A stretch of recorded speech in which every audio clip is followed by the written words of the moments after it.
left behind there, right there. That's a blood clot, that's a kidney. There are three pieces of muscle tissue to make up this tenderloin section. You have the tenderloin muscle that runs down the middle. Over here you have a big thick piece of muscle tissue called the sirloin butt. Over here you have something called the chain. Anything you do with the usable trimmings here, you can use with the usable trimmings here. This is a very expensive protein, 30 to 40% yield, 33 to 35 on the average. So you're losing 67% of what you purchase, which is why it's so expensive. These we pay about $8.75 to $10 a pound EPQ. By the time you get done trimming and fabricating with a 30 to 35% yield, you're talking about $18 to $22 a pound EPQ. The portions, okay? That's the bottom.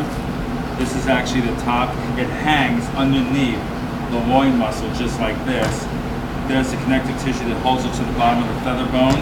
The chine bone runs along here, okay? When you purchase these in the United States, they come in 2-pound increments starting at 5 pounds, 5 to 7, 7 to 9, which are called 7-ups.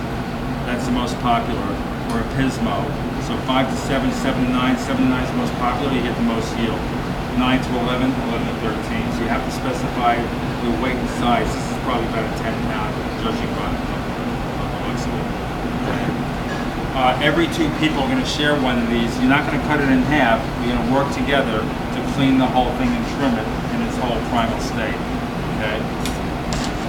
We have one table with an odd number of people, so you guys over there can fight as to who's going to get the whole tenderloin to work all by themselves. All right.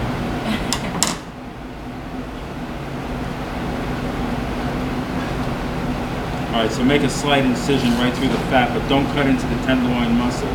Just cut into the fat, and that's it. Because the fat kind of peels right off if you're smart about it.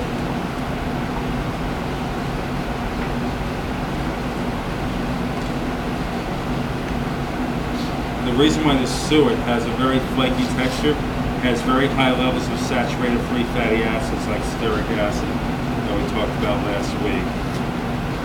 You see all this clear gelatinous looking stuff? That's collagen. It's the same collagen that gets processed for plastic surgeons.